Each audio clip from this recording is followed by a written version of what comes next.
The Radio Memories Network is brought to you in part by Liberated Syndication, podcast publishing made easy, libsyn.com. That's libsyn.com. Welcome, old-time radio lovers of the Boxcars 7-Eleven Old-Time Radio Pod. I am Bob Camarillo, your host, and for the next hour or so, your guide, as we travel back in time, back before TV was, to the golden age of radio. The Texas School of the Air welcomes you to your story parade. Oh, play the fife, oh, beat the drum. See over there, oh, here they come. With happy smiles and marching feet, the parade is coming down the street. Here comes the lion, and there is Andy, Winnie the Pooh, and Jack a Dandy, Red Riding Hood, and the Little Red Hen, Jack and Jill, and King Cole's men. Oh, play the fife, oh, beat the drum. See over there, oh, here they come. With kings and queens in silks arrayed, your story parade. Boys and girls, this is your story parade. It's the transcribed radio program all for you. Yes, and it comes to you on your radio every week at this time to bring you your story parade lady. Why, hello, John, and a happy hello to everyone listening. Story parade lady, hello to you from all your friends. Oh, yes, and what fun I'm going to bring them. Fun and stories, boys and girls. And today, right now, story parade lady, what's our story for today? Oh, today we have the story of the Valiant Little Tailor. And now for the story really to happen. So listen, everyone. Listen to the story of the Valiant Little Tailor.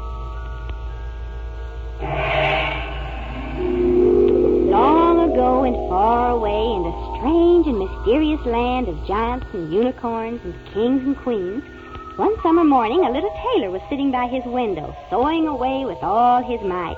He was sewing some buttons on a coat, and he sang to himself while he worked. Well, presently up the street came a peasant woman selling jelly. The Valiant Tailor left his sewing and went down into the street and bought some. And then he went back upstairs with his jelly. He spread it on some bread, all ready to eat when he'd finished with sewing the buttons on. Oh, but he'd forgotten all about the flies that came in the window sometimes with wings that buzz and buzz like this. Shoo! Scat! Flies, leave my jelly alone. You leave it alone, I say. Stop now. Leave it alone.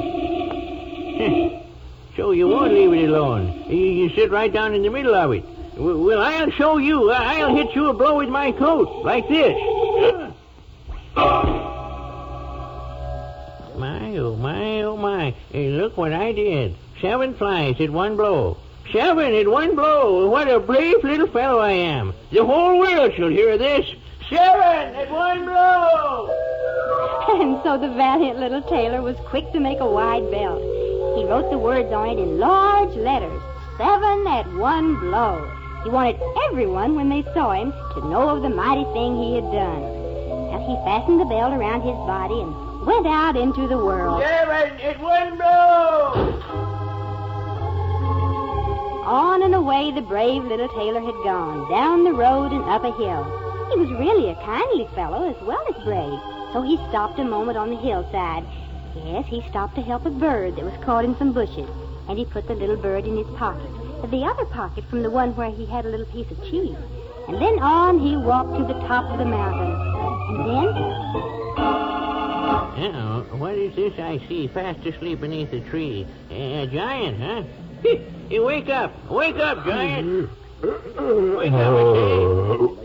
Who is it who dares to waken the giant? It is I, the brave little tailor. You a brave little tailor? Yes, I am a brave little tailor, and strong, too. Look. 7 at one blow. Because the giant now had read the words on the belt that the tailor had around him. 7 at one blow. But to test the tailor's strength, the giant picked up a stone and squeezed it until a few drops of water ran out, like this. Oh, but the tailor reached in his pocket and pulled out the piece of cheese as though it were a rock. He squeezed the cheese until some milk ran out of it, like this. Oh,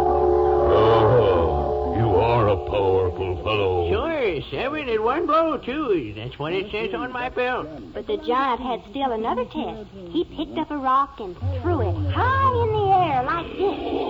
There it comes down.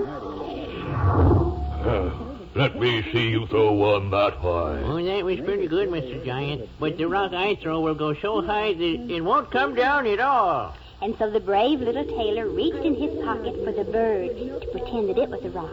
He threw it in the air. You watch me do it. Your rock didn't come down at all. Oh, because the rock was really the bird that flew away. Oh, you are a mighty fellow. 7 at one blow, too. But the giant had still one more test to see how strong the little tailor really was.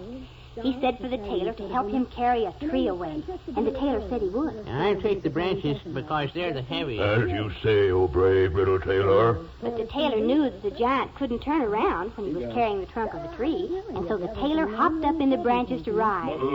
This tree is heavy. Oh, it isn't so heavy. I've had enough. Let's put it down. And so the tailor jumped down so that the giant wouldn't see that he'd been riding. You're too mighty for me. Here's where I say goodbye. And away the giant ran with giant steps. Oh, my. That brave little tailor was awfully proud of himself. Yes, and pretty soon the king heard about me and how I killed 7 with one blow. Yes, but he didn't know that it was only flies that you'd killed. He thought you were a mighty warrior, and he gave you the job of doing his fighting for him.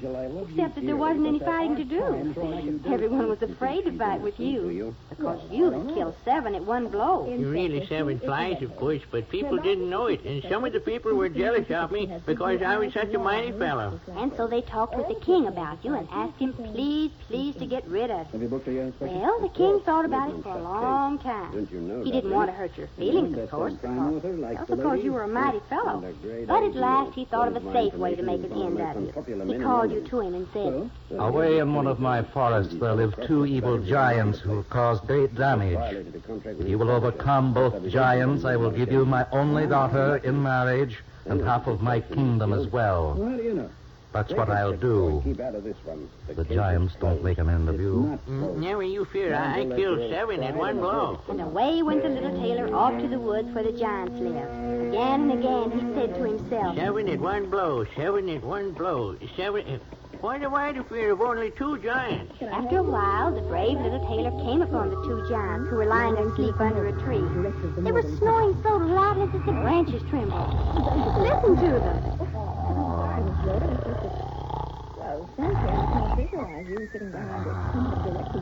That's unfortunate. The brave little tailor filled both his pockets with stones. Then he climbed up in a tree. He dropped a stone down on the head of a giant like this. Yes, of course. Oh, hey, you other giant, what did you hit me for? And the other giant yawned and answered, Oh, go to sleep. I didn't hit you. Well, the giants went back to sleep all right. Presently, from up in the tree above them, the brave little tailor dropped down another stone to the head of a giant. Just listen. Down he goes! Oh, other giant, you hit me again. And then another stone on the head of the other giant. Here he goes! Oh. Now, each of the giants was thinking that the other had hit him, and so they began to fight. Why, they fought each other all over the ground, here, there, and everywhere, until they were both on the ground with great big bumps on their heads. Down the valiant little tailor climbed from his tree, and away he hurried to tell the king that the giants would never cause trouble again. Yes, and he also said that he was ready to marry the king's daughter, and ready for half of the kingdom, too, just as the king had promised. The king now regretted his promise. He thought of a new way to get rid of the brave little tailor. He called to him. Before you receive half my kingdom and my daughter in marriage, you must perform one other deed. Out in the deepest woods there runs a unicorn. He's a dangerous fellow, but you must catch him. I am not afraid of a unicorn. I have caught 2 giants. I have killed 7 at one blow. And so out he went in the forest with rope and net. Presently he saw the unicorn. It was really a great big horse, except that he was dangerous because of the great long horn that grew out of his forehead like a spear. Why? Look out, little tailor, there he comes. I'm ready. Let him come. Forget about Steve Bennett. Just investigation. There's 300 pounds here in Oh, the bag. boys and girls, you should have seen Yes, it we do, happen. that's Well, when the unicorn ran And at the if I tailor, don't? the brave little There's man trouble. stepped quickly behind a tree. And Now, about that 300 there pounds. the Lady, unicorn's please, horn just had one stuck in client the at a tree, time, catching huh? foul. You're going to be So he sorry. couldn't get away. The brave We're little very tailor then sorry. tied a rope around his neck quickly, It's chopped a off the shame. dangerous horn, and led him The away to trust the of men king. like I am ready for half the kingdom and the princess's hand in marriage. You say the sweetest And things the brave in little between tailor was threats. given all of the things that he wished, even though first he had to do all the things that I told you about. All those things as well as catching a dangerous pig. It was known by the name of a wild boar. And I'm But down now here to come to the end of the Now, story. just hold Of tight, course, Julia. it's I'll just very spend near a our minute. little tailor's There's a law undoing. against this, you know. Probably It's called breaking and talked entering. into So his there's a sleep. law. I have to get inside Lennox's apartment. Why? Never did one blow. Come on, Only get flies, inside. only flies. Well, I am a brave I was little warned you tailor. about this. I wouldn't have worn it The tight. very next I like morning, tight skirts. the princess went to her father, There is the a king, front door, you told know. him Mhm. the brave There's little also a tailor couple of was big only a gendarmes tailor watching. after all. That The I king find answered. significant. Only a tailor, huh? It's fine wild, isn't it? Well, this very night when he's Hmm. asleep, Somewhere here. my there's the servants answer. shall enter the I'll room and remind you tie that him the police up and think carry they've him already away. Oh, impress but me. a friend of the bound little to tailor's overheard the plan. Yeah. He warned him of What what would they was have been about to searching happen. for? So Just that something night- else to tie Janine Lee in with That Lennox night, murder. when everyone thought I'm he was looking at it from sound another angle. asleep, when the Looking men for were another gathered suspect. outside I his don't door think to so. grab him, the little tailor was only pretending to be asleep. Draft He of was it. wondering Well, maybe half of it what anyway. was best for Ah, him to do. hasn't finished it. Oh, he had killed Look at the 7 at one title. blow, all right. Honeybuns and homicide.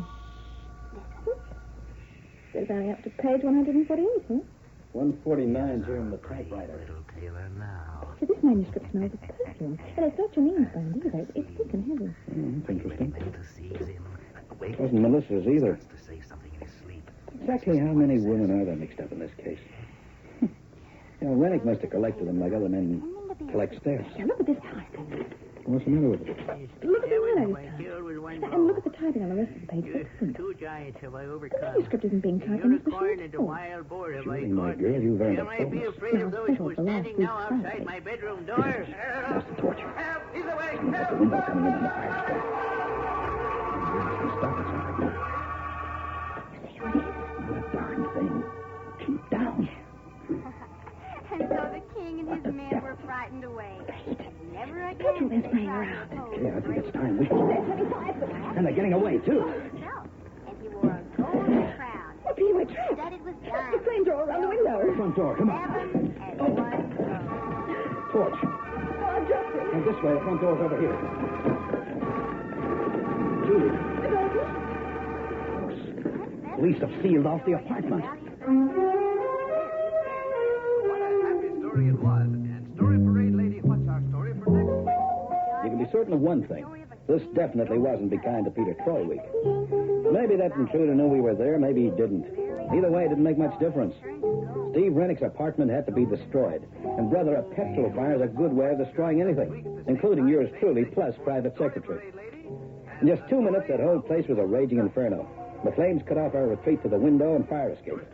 On top of that, Inspector Mellenby's boys had put a police seal on the front door. And life was just a little more than tedious just then. And I was in no mood for any jokes about barbecued private eyes. I thought you said there were policemen guarding this place. Well, the word. The idiots must be asleep.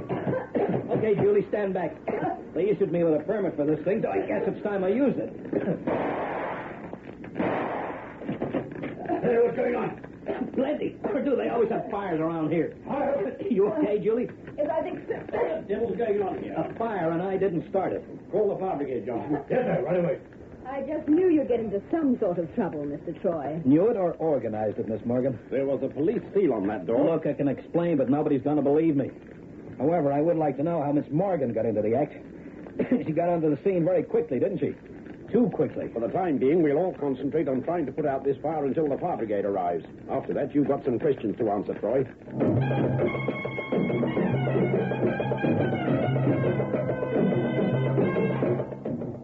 You expect me to believe a cock and bull story like that, Troy? Yes. It happens to be the truth. This intruder of yours, was it male or female? I couldn't tell. The room was in darkness. Anyway, they didn't actually come into the room, Inspector. Just shoved up the window and poured petrol over the carpet. Well, I don't think there was any intruder. I think this is all a figment of their very fertile imagination. Now, don't you start. I'd still like to know what you were doing on the scene, Miss Morgan. She was with me, Troy.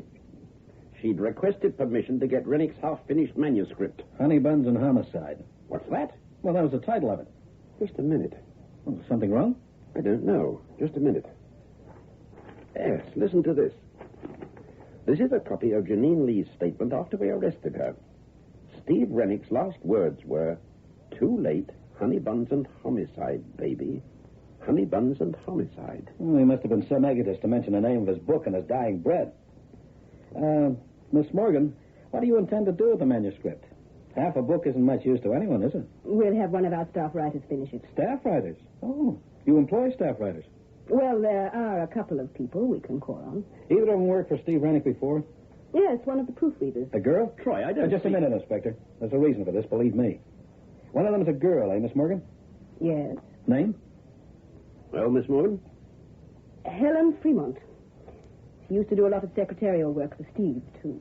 Inspector, I suggest we go talk to the lady. May I remind you that you're under arrest? Okay, but I've got a hunch. I don't give a hoot about your hunches. Oh, come now, Inspector. You know about Pete and his hunches. There have been a couple of times in the past when they've helped you quite a lot. That'll be enough from you. Now, where do we find Helen Fremont, Miss Morgan? Her brother owns a cellar club in Soho, the Carlisle. She spends a lot of time there.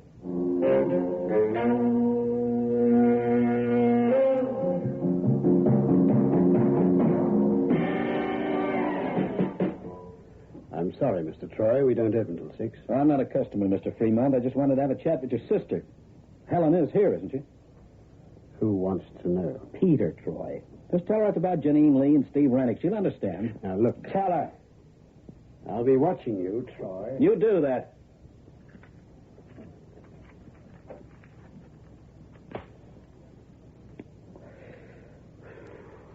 You wanted to see me, Mr. Troy? If you're Helen Fremont. I am. You know what I like about this case? It's just oozing with pulchritude. You know what pulchritude means? It means feminine glamour. Then, of course, you know what the word means. After all, you're a writer, aren't you? Hardly. Oh, but I hear different. What do you want? The truth. I found it's an elusive thing. Much more elusive than that perfume you're wearing. What are you driving at, Mr. Troy? Didn't anyone ever tell you about that perfume, Helen? It doesn't become you at all. It's too, thick and heavy. And it's like a trademark. What do you mean? Rennick's apartment reeked of it the night he was killed. The manuscript of his half-finished novel reeks of it, too. What are you talking about? Honey Buns and Homicide. And I don't mean the title of his book, either. Harry? Trouble? I think there's going to be. You'd better tell that fella to keep away from me. I don't like his face. I'm liable to want to change the shape of it. Why, you... If you see what I mean. You want to get away with it? No, Harry, we don't want any trouble. Yeah, but... What do you want with me, Troy? Confession. This isn't a joke, Miss Fremont. You killed Steve Rennick. Did I?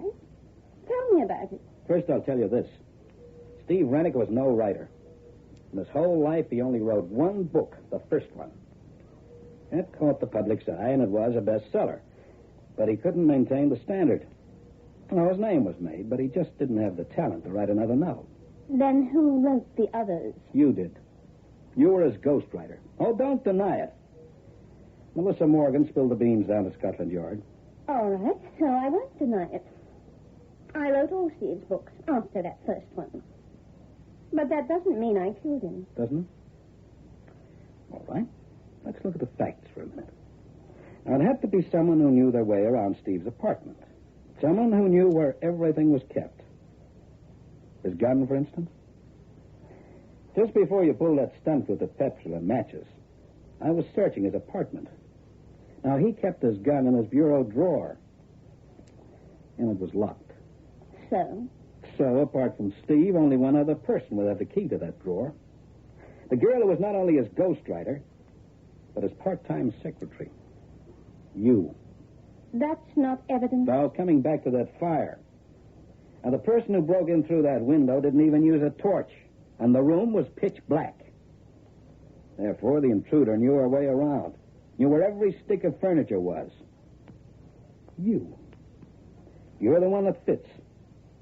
And then we come to the reason behind the fire. Oh, yes, the fire. Tell me about that, Mr. Troy? That manuscript beside Rennick's typewriter was written on another machine. Now, that's logical, isn't it? Of course. As I wrote the books, it's obvious that the manuscripts would be written on my own machine. Right. Page 149 was on the roller of his machine. He always kept the last page in his typewriter so that any visitor would assume he was working on it. Oh, that's so. But then again, on the sideboard next to the front door, we found the remains of some more of the manuscript. Yes, ma'am. Pages 150 to 163. So? You dropped those pages into him the day before yesterday. Just a few seconds before you pulled the trigger and killed him. You're crazy. He couldn't do the usual routine of slipping the last page into his machine. Because he was dead.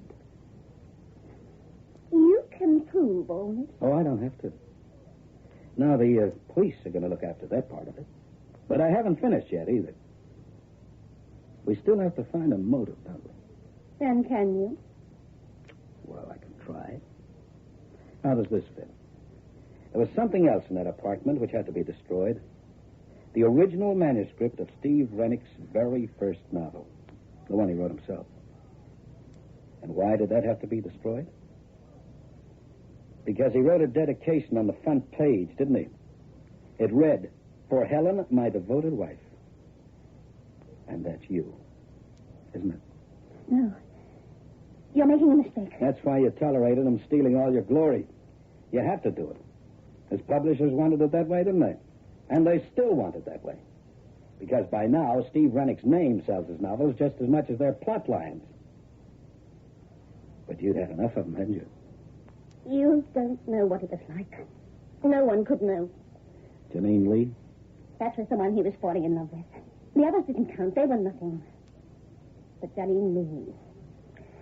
Yes, I killed Steve, and I'd do it again. Okay, Troy. So now you've got the story. I sure have, Buster. But you're not going to live to repeat any of what you just found out. Troy, don't be a fool. Put away that Out of the way, Helen.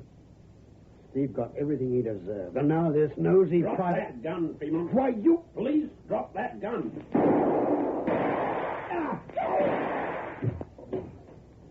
Oh, I meant to tell you, Ellen. The police came in here with me. They had to. You see, I'm still under arrest for unlawful entry. Oh, Careful, Troy. It's okay, Inspector. You only got him in the shoulder. Did you get all that? Yes, the sergeant got it all down in shorthand. All right, you'll have to come with us, Mrs. Rennick. You too, Fremont. Mrs. Rennick. No one's called me that in a long time.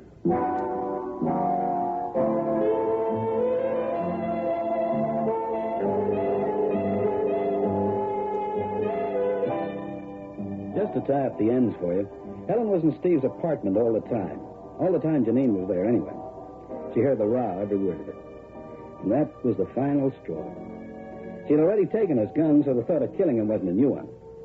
As soon as Janine went into the other room to powder her nose, Helen came on out of the closet, shot Rennick, threw the gun on the floor, and lit out, leaving the repentant redhead to take the rap. As for the fire, well, it was the only way she could get rid of that evidence without attracting suspicion to herself. And as for Melissa Morgan, well, she wanted the secret kept. Her company had too much at stake. She wasn't at all keen on having me delving around looking for the truth. I was bound to find out about Helen Rennick being Steve's ghost. Well, what with ghosts and gals and honey buns and homicide, it was quite a case, wasn't it?